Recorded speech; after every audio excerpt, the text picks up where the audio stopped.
बिस्मिल्लाहिर्रहमानिर्रहीम। अस्सलाम वालेकुम नाज़रीन, आप यूट्यूब चैनल देख रहे हैं। मैं इमरान खान हूँ।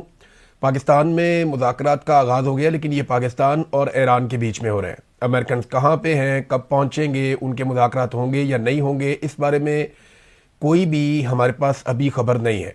अमेरिका की जानिब से यह दावा किया गया कि जैरेड कुशनर और स्टीव विटकोफ आ रहे हैं। कहाँ से आ रहे हैं, कब पहुँचेंगे, अभी हमारे पास इत्तला नहीं है और ना ही पाकिस्तानी गवर्नमेंट ने कोई चीज़ बताई है। ईरान की जानिब से ये कहा गया कि अमेरिका के साथ मुज़ाकरात उनके एजेंडे में नहीं है, इस वक्त उनके प्लान का हिस्सा नहीं है। हाँ, ये नहीं उन्होंने कहा कि बिल्कुल अमेरिका के साथ मुज़ाकरात नहीं हो सकते या होंगे नहीं। हाँ, एक चीज़ उन्होंने कैटेगोरिकली कही जो मैं अभी आपको आगे चलकर बताता हूँ, लेकिन यहाँ पे एक वीडियो जारी की गई है। ईरानी सफारतखाने ने फील्ड मार्शल आसिम मुनीर और अरागची की मुलाकात की वीडियो जारी की है। मुलाकात एक जो है उसमें वज़ीर आज़म भी शामिल थे और ये मुलाकात अलग मुलाकात है। इसकी वीडियो जारी की गई सफारत खाने की जानिब से। अब वो भी ये जानते हैं कि पाकिस्तान में इंपॉर्टेंट आदमी कौन है। शहबाज शरीफ तो सिर्फ बस दिखावे के लिए है ना, दर्शनी पहलवान है। एक्चुअली जो काम करने वाला आदमी है वो तो फील्ड मार्शल आसिम मुनीर है, जिसके कंट्रोल में सारा मुल्क का स्या और सफ़ेद है और फील्ड मार्शल के फैसलों के मुताबिक ही पाकिस्तान आगे बढ़ता है। अब ईरान ने कुछ चीज़ें पाकिस्तान तक पहुंचाई और पाकिस्तान को बताई। ये अमेरिकन मीडिया ने भी रिपोर्ट किया, कुछ ईरानी सोर्सेज भी रिपोर्ट कर रहे हैं और एक पाकिस्तानी सोर्स ने भी ये इन्फॉर्मेशन बाहर निकाली है। इन्फॉर्मेशन ये है कि ना सिर्फ ईरान ने अपने मुतालबात पाकिस्तान के सामने रखे, बल्कि जो अमरीकी मुतालबात पे ईरान को एतराज़ात हैं वो एतराज़ात भी ईरान ने पाकिस्तान के सामने रखे। और एक चीज़ जो बहुत इंपॉर्टेंट है वो ये है कि ईरान ने आसिम मुनीर साहब जब गए थे ईरान में, तो ये 3 दिन ईरान में रहे थे। इनकी कोशिश ये थी कि किसी तरह आबने हुर्मुज़ खुल जाए और ये इनका टास्क था। ये बहुत इंपॉर्टेंट था क्योंकि डोनाल्ड ट्रंप के लिए इज्जत और बेइज्जती का मसला बना हुआ था। तो आसिम मुनीर साहब ने कामयाब सफारतकारी उस वक्त की थी, उन्होंने आबने हुर्मुज़ को खुलवा दिया था। ईरान ने इसका ऐलान भी कर दिया था और बहुत बड़ा दिल किया था उन्होंने। डोनाल्ड ट्रंप ने उसका शुक्रिया भी अदा किया था। लेकिन देखिए, डोनाल्ड ट्रंप इसराइल के दबाव में रहता है। अभी इसराइल की जानिब से बाकायदा जो उनका चैनल 12 है, उनके अखबारात के अंदर, उनके मीडिया के अंदर ये खबरें आ रही हैं कि इसराइल ने अमेरिका को ये बावर करवा दिया है और वाज़े तौर पे ये पैगाम दे दिया है कि ये नाकाबंदी आप ख़त्म नहीं कर सकते। अगर आप ये नाकाबंदी ख़त्म करेंगे तो जो कुछ भी हमने अब तक किया है वो सारे किए किराए पर पानी फिर जाएगा। तो ईरान जो है उसको बहुत बड़ी सहूलत मिल जाएगी। तो अमेरिका ये नाकाबंदी ख़त्म नहीं कर सकता, ये दबाव अब इसराइल डाल रहा है। उस वक्त जब डोनाल्ड ट्रंप ने शुक्रिया अदा किया ईरानी क़यादत का और सबका कि इससे बहुत फ़ायदा हुआ और आबने हुर्मुज़ खुल गई है, और ईरान ने आबने हुर्मुज़ को उस वक्त खोल दिया था जब आसिम मुनीर साहब पाकिस्तान से गए थे ईरान में। लेकिन फिर क्या होता है कि डोनाल्ड ट्रंप थोड़ी देर के बाद ये अनाउंस कर देते हैं कि जो नाकाबंदी है वो जारी रहेगी और फिर नाकाबंदी को मज़ीद सख्त कर दिया जाता है। अब ये शिकवा ईरानियों ने किया जी कि हमें ये गारंटी दी गई थी और पाकिस्तान की जानिब से उन्हें यह बताया गया था कि अगर ईरान आबने हुर्मुज़ को खोलने का फैसला करता है तो अमेरिका नाकाबंदी ख़त्म करता है तो चीज़ें नॉर्मल हो जाएगी। और दूसरा जो मसला था अहम तरीन, वो लबनान में जंगबंदी का था। वो ईरान ने कहा, पाकिस्तान ने अमेरिका को पैगाम पहुंचाया, डोनाल्ड ट्रंप ने दबाव डाला और इसराइल की और लबनान में वो जंगबंदी भी करवा दी। तो ये चीज़ें हल होने के करीब पहुंच गई थी। लेकिन जो डोनाल्ड ट्रंप की नाकाबंदी है उसने मामला ख़राब किया हुआ है। अब इस नाकाबंदी से डोनाल्ड ट्रंप क्या हासिल कर सकते हैं? सबसे अहम चीज़ तो यह है कि अमरीकी तेल बिक रहा है और गल्फ के अंदर जो तेल की बड़ी दुकान है वो बंद पड़ी है और इससे वो ईरान के ऊपर एक दबाव पैदा कर रहे हैं और दीगर ममालिक पे भी दबाव डाल रहे हैं। यहाँ पे ना इसके साथ जुड़ी हुई एक और ख़बर भी है। ईरान से 4 जहाज़ निकले हैं, टैंकर्स, आबने हुर्मुज़ में से ईरान से इजाज़त लेने के बाद। इन चारों का ताल्लुक जो है वो बताया जा रहा है कि एक चाइना से है, एक इंडिया से है, एक यूनान से है। तो ये 4 बहरी जहाज़ निकले हैं और ये अब क्रॉस करके अमेरिकन ब्लॉकेज की तरफ जाएंगे। देखना यह है कि अमरीकी इनको जाने देते हैं या इनको रोकते हैं। इससे पहले जो ईरान से जुड़े हुए जहाज़ या टैंकर्स हैं उनको तो अमेरिकन रोक लेते हैं और ईरानियों ने भी कई जहाज़ों को रोका है, बल्कि एक जहाज़ को वो कब्जे में करके साथ ले गए, उन्होंने उसको सीज़ कर दिया। उसकी वजह वो ये बताते हैं कि ईरानियों को लगता है कि ये जहाज़ जासूसी का काम कर रहा है अमेरिकन के लिए और इसने अमेरिका की बंदरगाहों के भी चक्कर लगाए हैं, इस रीजन में भी चक्कर लगा रहा है। तो इस जहाज़ में ईरानियों को शक है कि जासूसी के बहुत सारे हालात हो सकते हैं, लिहाजा उन्होंने उस जहाज़ को सीज़ कर दिया है। एक फुटेज भी जारी की है जिसमें ईरानी फोर्सेस जो है वो जहाज़ को कंट्रोल कर रही हैं।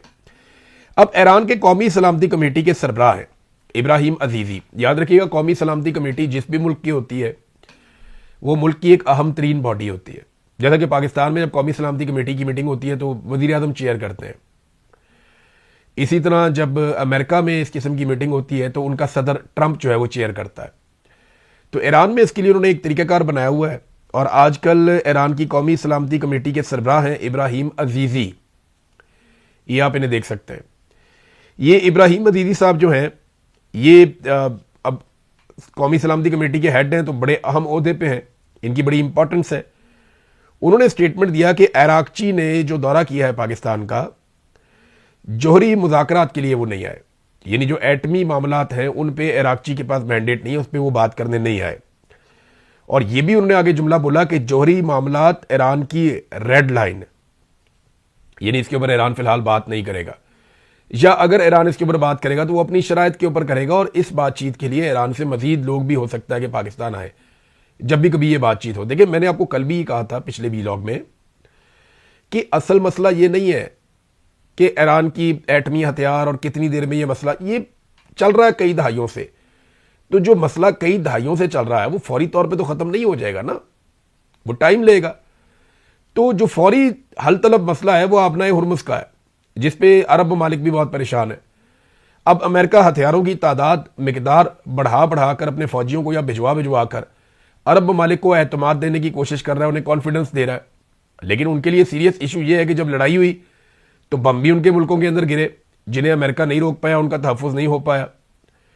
दूसरा उनके लिए इशू ये है कि रोज़ाना की बुनियाद पे उनका अरबों डॉलर का नुकसान हो रहा है। जो तेल वो एक्सपोर्ट करते थे वो नहीं हो पा रहा, कंपनियां बंद पड़ी हुई हैं और गैस के प्लांट बंद हैं, तेल की तनसीबात जो है वो बंद है। और ईरान ने धमकी भी लगाई है कि हम इनको तबाह भी कर सकते हैं आने वाले वक्त में अगर हमारे ऊपर अटैक हुआ तो। पाकिस्तान ये कोशिश कर रहा है कि ईरान को और अमेरिका को एक मरतबा फिर एक टेबल पे एक साथ बैठा दें। देखिए, पाकिस्तान के लिए जो सबसे बड़ा एक अचीवमेंट होगी वो यही होगी ना कि हमने आप दोनों को बैठा दिया, अब आप लोगों से नहीं हो रहा तो पाकिस्तान, ये फेस सेविंग तो पाकिस्तान को मिल जाएगी। हमने कोशिश की, हमने आप दोनों को बैठाया, अब नहीं हुआ तो क्या करें। दूसरा, पाकिस्तान को ये आइडिया है कि अगर ये मुज़ाकरात आगे बढ़ते हैं तो एक वक्त आएगा ये किसी ना किसी नतीजे पे पहुंच जाएंगे। और फिर बड़ी उम्मीद पाकिस्तानियों को यह है कि डोनाल्ड ट्रंप चंद घंटों के लिए या कुछ वक्त के लिए पाकिस्तान आ सकता है। और अगर डोनाल्ड ट्रंप पाकिस्तान आता है तो फील्ड मार्शल आसिम मुनीर को अपनी एक बहुत बड़ी कामयाबी के तौर पे बताएंगे कि अमरीकी सदर पाकिस्तान आया और बहुत कामयाबी। क्योंकि अमरीकी सदर आएगा तो और ममालिक के भी जो सरबराह हैं वो पाकिस्तान में आएंगे। बहुत मुमकिन है कि अमरीकी सदर की आमद के मौके पर जो तकरीब हो उसमें सेंट्रल एशिया से, खलीजी ममालिक से, इधर उधर से दीगर ममालिक भी यहाँ पे मौजूद हो, तो एक मेला सा पाकिस्तान में लग सकता है। और उसके लिए तैयारियां की जा रही है। जो पूरा ब्लॉकेज है ये सारा इसीलिए है, ये जो तलाशियां हो रही हैं, ये जो क्रैकडाउन हो रहे हैं, मार्केटें बंद हैं, रास्ते बंद हैं, पूरा जो है वो एक कर्फ्यू का सामान लगाया हुआ है इस्लामाबाद में। उसके पीछे जो बड़ा रीज़न है वो यही है कि अमरीकी सदर का इनको शक है या इन्हें यह आसरा दिया गया है कि आप फलां चीज़ अगर अचीव कर लेते हैं तो अमरीकी सदर जो है वो यहाँ पे पाकिस्तान का दौरा कर सकता है। अब एक जो स्टेटमेंट है वो ईरान की जानिब से भी आई है, ईरानी सदर का स्टेटमेंट है और उन्होंने ये कहा कि जंगबंदी की कोई मुद्दत तय नहीं हुई। ये बहुत इंपॉर्टेंट है। इससे पहले जब जंगबंदी हुई है तो पता था कि 2 दिन तक अमेरिका अटैक नहीं करेगा, ईरान भी नहीं करेगा, फिर 1 हफ्ता हो गया, फिर 2 हफ्ते हो गए, फिर 2 हफ्ते हो गए। लेकिन अभी किसी को यह पता नहीं है कि इस जंगबंदी की मुद्दत कितनी है, क्योंकि ये गैर मुय्यना मुद्दत तक के लिए जंगबंदी है। तो ये एक टिक टिक चल रही है, ये टाइम बम लगा हुआ है, किसी वक्त भी फट सकता है, क्योंकि इसकी डेडलाइन कोई नहीं है। ये किसी वक्त भी एक धमाका हो और सूरत हाल कहीं से कहीं चली जाएगी। और फौजी ताकत और उसका बढ़ता हुआ असर जो रीजन में नज़र आ रहा है, जिस तरह अमेरिकन तैयारे कभी दुबई में इंस्टॉलेशंस कर रहे हैं, यानी यूएई में, कभी बहुत बड़े पैमाने पे वो सऊदी अरब में कर रहे हैं, उर्दन में कर रहे हैं, इसराइल में कर रहे हैं, कुवैत में कर रहे हैं।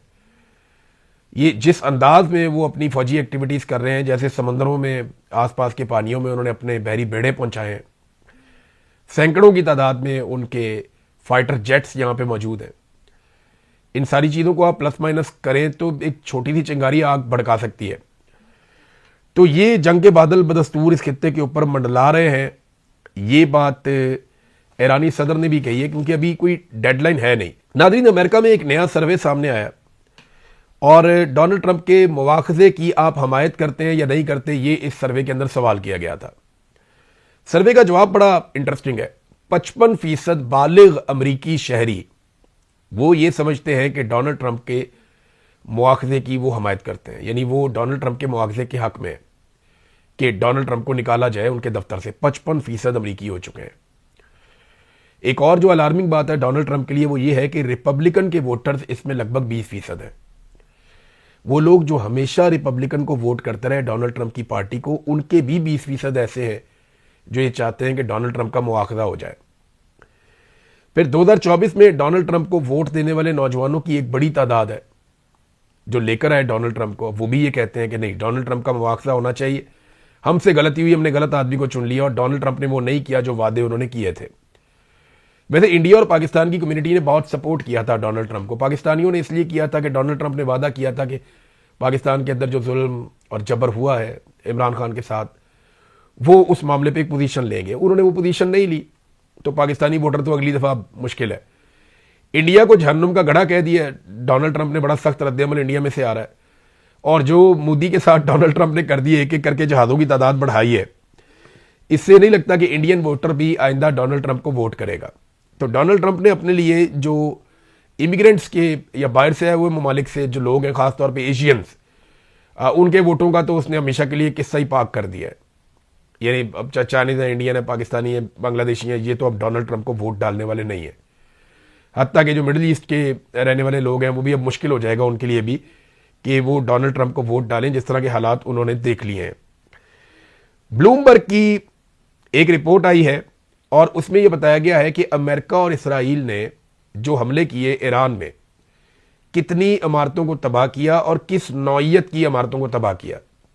हजारों इमारतें तबाह की गई हैं ईरान में, लेकिन हैरत की बात यह है कि उनमें सिर्फ 32% ऐसी हैं जो फौज से या दिफा से मुताल्लिक हैं और 68% ऐसी हैं जो फौज और दिफा से मुताल्लिक नहीं है, वो सिविलियन तर्ज की हैं। यानी 2/3 ऐसी इमारतें अमेरिका और इसराइल ने तबाह की ईरान के अंदर जो सिविलियन टारगेट्स थे। इनमें जो फर्दर क्लासिफिकेशन है उसमें यह है कि 25% सनती इमारतें तबाह की हैं, 21% रिहायशी, 19% तजारती और 2% दीगर अवामी शोबे से ताल्लुक़ रखने वाली इमारतें इन्होंने तबाह कर दी। अब इस तबाही के बाद अमन का नोबेल इनाम डोनाल्ड ट्रंप को कैसे मिलेगा? ये तो शहबाज शरीफ साहब ज़बरदस्ती कोई बना के कॉपी उसकी दे दें तो दे दें, वैसे मुश्किल है। ईरान में इतनी तबाही के बावजूद लोग अपनी गवर्नमेंट के साथ खड़े हैं, लोग अभी भी लड़ना चाहते हैं। 1.5 करोड़ के करीब लोगों ने वो अपनी रजिस्ट्रेशन करवा ली कि जंग का हिस्सा हम बनना चाहते हैं, हमें लड़वा लें अब जंग। जबकि इसराइल से जो रिपोर्ट आ रही है, ये हेरड्स जो इसराइल का अखबार है, उसने बड़ी तफसीली एक रिपोर्ट लिखी है और ये रिपोर्ट उन्होंने ज़हनी सेहत की जो तंजीमें हैं वहाँ पे इसराइल में काम कर रही हैं उनके आदाद शुमार पे मबनी रिपोर्ट है, जो उन्होंने सर्वेस किए हैं, जो उन्होंने जाकर वहाँ तजर्बात किए हैं इसराइलियों के साथ। तो उन्होंने बताया कि लगभग 20% से ज़ायद इसराइली नफ्सियाती अमराज का शिकार हो चुके हैं इस वक्त तक इस जंग की वजह से, और नशा करने वालों की तादाद में लगातार इजाफा होता जा रहा है। और अगर ये सिलसिला ठीक नहीं होता तो इन तंजीमों ने खबरदार किया है कि एक नफ्सियाती सुनामी आ सकता है इसराइल के अंदर। तो नादरीन, ये सारी खबरें जो मैंने आपको दी, ये तमाम खबरें थी इंटरनेशनल फ्रंट से। अब जरा पाकिस्तान में आ जाएं। हुकूमत ने एक मरतबा फिर पेट्रोल और डीजल की कीमत में इजाफा किया है। ये कीमत में इजाफा जो है वो इस वजह से नहीं है कि आलमी मंडी में कीमत में इजाफा हुआ, ये एक्चुअली टैक्स में इजाफा किया गया है। पेट्रोलियम लेवी में पेट्रोल के ऊपर जो टैक्सेस हैं, डीजल के ऊपर जो टैक्सेस हैं, उन टैक्सेस में इजाफा किया गया है। ये इजाफा कोई ऐसा नहीं है कि आलमी मंडी में कीमत, आलमी मंडी में तो कीमतें नीचे गई हैं, कीमतें नीचे गई हैं तो आपको ख़त्म कर देनी चाहिए थी। आज भी आलमी मंडी में पेट्रोलियम मसनूआत उतनी महंगी नहीं है जितनी इमरान खान के दौर में महंगी थी।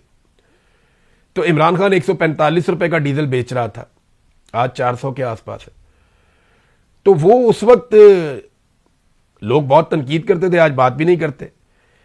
तो मामला यह है कि ये टैक्सेस में इजाफा किया है, ये क्यों हो रहा है? देखिए, पाकिस्तान में कारोबारी जिंदगी रुका हुआ है, मईशत का पहिया चल नहीं रहा। मईशत चलती है तो हुकूमत पैसे इकट्ठे करती है, जब लोग कारोबारी सरगर्मियां बढ़ाते हैं, जब तजारत होती है, कारोबार होता है, तो फिर टैक्स इकट्ठा होता है, क्योंकि हर चीज का जो कारोबार चल रहा है, मिसाल के तौर पे आपने एक प्लॉट खरीदा तो उसके ऊपर आप टैक्स गवर्नमेंट को भी देंगे ना। और अगर 1000 प्लॉट खरीदेंगे लोग तो 1000 प्लॉट्स के ऊपर टैक्स गवर्नमेंट को देंगे। अब रियल स्टेट के कारोबार में आप मिसाल ले लें कि जहां पे रोजाना की बुनियाद पे 200 400 फाइल ट्रांसफर होती थी, वहां पे 1 या 2 होती हैं, तो कितना बड़ा नुकसान हो गया। बाकी तमाम शुबों में भी ऐसे ही नुकसान हो रहा है।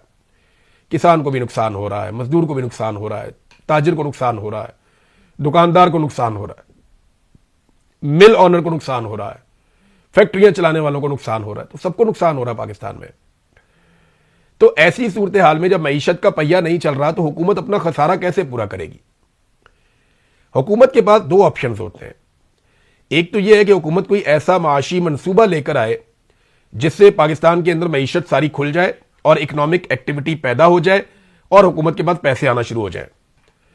हुकूमत इसमें कामयाब नहीं हो सकी, वो कोई इकोनॉमिक एक्टिविटी जनरेट नहीं कर पा रही पाकिस्तान में, मईशत पाकिस्तान की खुल नहीं पा रही। उसकी बड़ी वजूहात में एक तो वजह यह है कि हुकूमती मैंडेट वाली नहीं है, तो सियासी इस्तेहकाम पाकिस्तान में नहीं बन पा रहा, अमन अमान का मसला है, निज़ाम इंसाफ नहीं है, अदलिया इंसाफ दे नहीं पाती।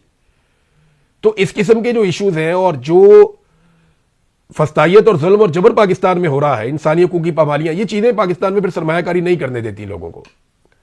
लोग पैसा निकालते नहीं है, दबा के बैठ जाते हैं। तो हुकूमत के पास एक तो ऑप्शन ये होता है कि कोई अच्छी मनसूबाबंदी करे मईशत के लिए।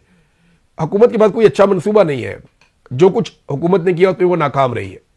कोशिशें उन्होंने की लेकिन नाकाम रहे, और बड़ी वजह यह है कि हुकूमत जाली है, इस्तेकाम नहीं है, सियासी इस्तेकाम नहीं है।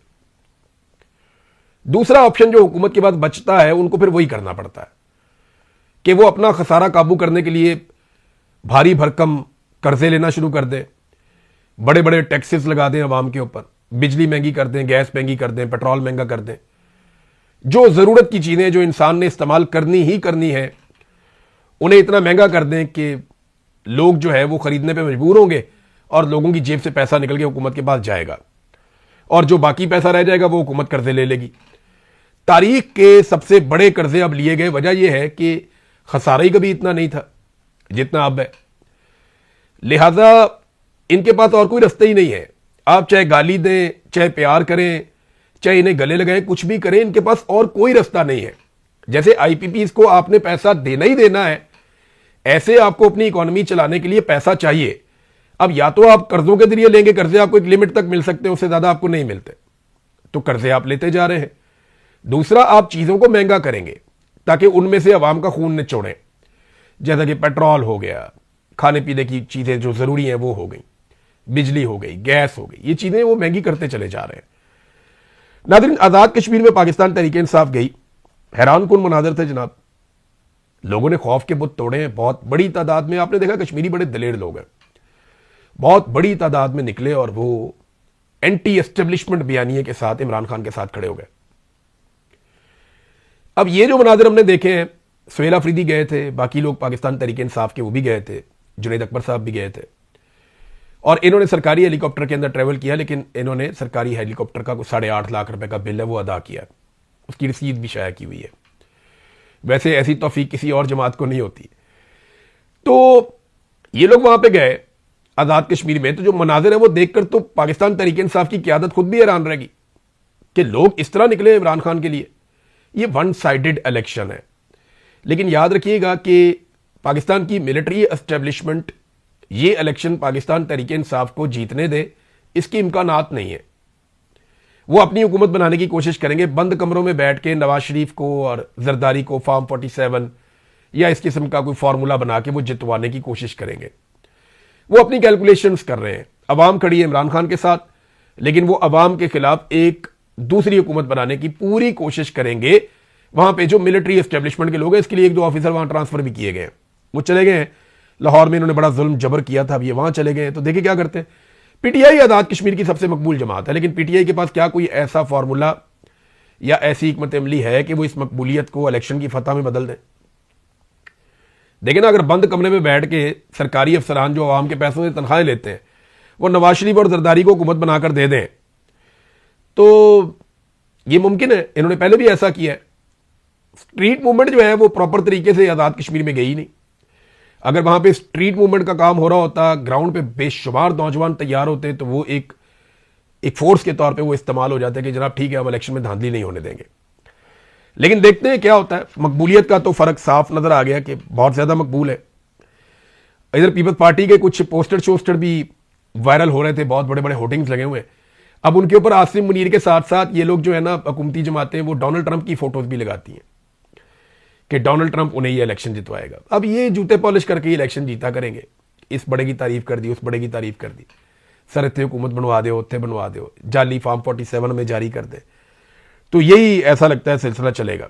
शहबाज शरीफ ने एक फैसला किया है कि जो फाइनल होने जा रहा है PSL का, उसमें शायकीन को आने की इजाज़त दी जाएगी। मैंने कुछ सोर्सेज से कुछ चीज़ें पूछी हैं, अगले वीलॉग में बताऊंगा। बड़ी इंटरेस्टिंग मालूमात है कि PSL में जब फाइनल में शायकीन आएंगे तो उसके लिए तैयारियां क्या की जा रही हैं, वो तैयारियां मैं आपको बताऊंगा। फ़खरुर रहमान साहब हमारे बड़े अच्छे जर्नलिस्ट, सीनियर सहाफ़ी हैं और ज़बरदस्त आदमी है। उन पर बहुत गुस्सा था एस्टेब्लिशमेंट को, उन्हें गिरफ्तार कर लिया गया। पहले उनके खिलाफ मुनज़्ज़म कंपेन चलाई गई और उसके बाद उन पर मुकदमा दर्ज किया गया, फिर उन्हें गिरफ्तार कर लिया गया। लेकिन मियां अली अशफाक साहब के कुलीग हैं आहद साहब, आहद खोकर, उन्होंने बड़ा अच्छा केस लड़ा अदालत में, मजिस्ट्रेट के सामने, और पूरी कोशिश की सरकार ने कि उनका 30 दिन का रिमांड लिया जा सके, लेकिन जुडिशल करवा लिया। और अब उम्मीद है कि पीर वाले दिन उनकी जमानत हो जाएगी। मैं ये उम्मीद करता हूं कि अगर कोई और बेशर्मी ना की गई इस निज़ाम की जानिब से, तो फ़खरुर रहमान साहब की पीर वाले दिन जमानत हो जाएगी। तो जितने लोगों ने आवाज़ उठाई उन सबका बहुत शुक्रिया। अब तक लेते हैं, अपना ख्याल रखिएगा, अपने इस चैनल का भी। अल्लाह हाफ़िज़।